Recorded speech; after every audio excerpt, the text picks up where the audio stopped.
Ние сме ученици от професионална гимназия по механотехника и електроника град Бургас. Аз съм Александър Кръвчев. Аз съм Комчеков и ние сме ученици от 9-ти клас. Ево завеждане. Представяме макет на фотоволтаична електроцентрала. С този макет ние искаме да покажем, че енергията, която произвежда, е екологично чиста и безопасна за природната среда.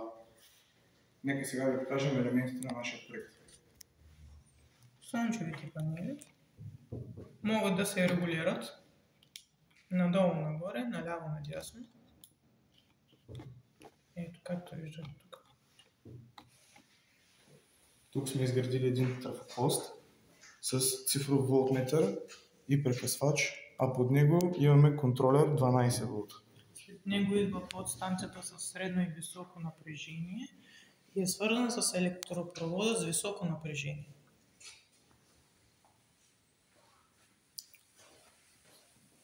Тук сме инсталирали един инвертор, който преобразува 12 волта от контролера в 220 волта. Направили сме къща, която представлява как хората живеят в нея и има цяла екосистема. Както виждате тук.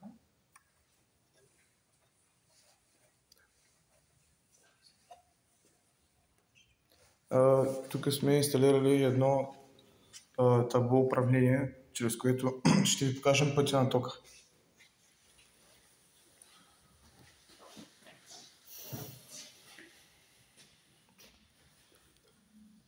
Първо от панелите, слънчевите панели, тя отива към трафопоста с контролера, както виждате тук.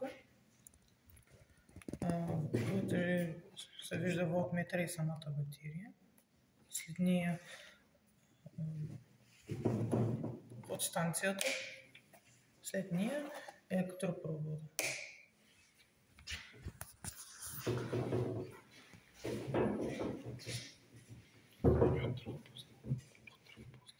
И трафопоста към къщата. Както виждате. Нека сега да ви покажем как работи нашия инвертор.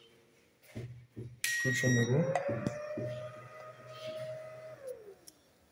И той трябва да преобразува енергията в 220 волта.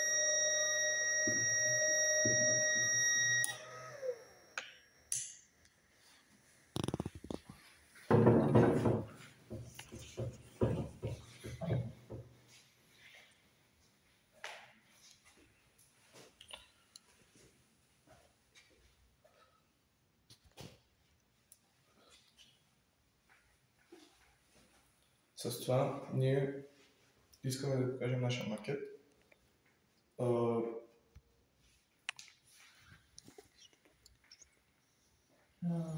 Искаме да кажем с това развитие, че за бъдеще ще бъде много полезно. Чрез този макет искаме да покажем, че сме заинтересовани в това, което се... С нашето знание. В нашето знание.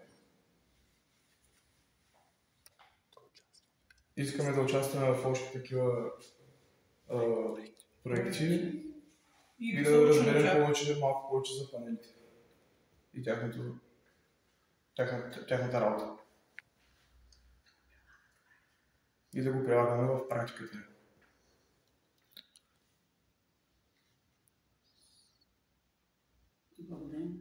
Благодаря.